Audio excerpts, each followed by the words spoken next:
নমস্কার বন্ধুরা, আবারও কিন্তু প্রায় 2 মাস বাদে ব্যাক করে চলে এসেছি চাকদার পাইলট হোটেলে। মনে আছে? ঠিক মনে নেই? যদি না মনে থাকে আরেকবার মনে করে দিচ্ছি। 21 বছর বয়স মেয়েটার, মাকে নিয়ে হোটেল চালাচ্ছে। ঠিক আছে, খুবই কিন্তু স্ট্রাগল করছে। তো পায়েলের হোটেলে আগে থেকে কি সেল কিছু বাড়লো নাকি একই রকম আছে, সবটাই কিন্তু শেয়ার করবো আমার এই ভিডিওর মাধ্যমে। চলুন পায়েলের সঙ্গে এবার কথা বলে নেওয়া যাক। পায়েল, কিরকম আছো? খুব ভালো। তুমি ভালো তো? একেবারে বিন্দাস। কিরকম চলছে বলো? খুব ভালো। আচ্ছা, তারপর বলো এখন কি কি রাখছো?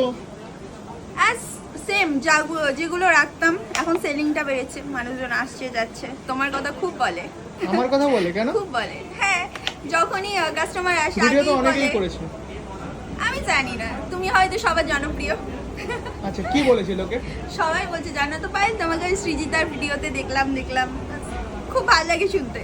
আচ্ছা আচ্ছা আচ্ছা, এখন কি কি রাখছো? এই খিচুড়ি করেছো নাকি? এখন খিচুড়ি না করছো না, নাকি? এটা রাম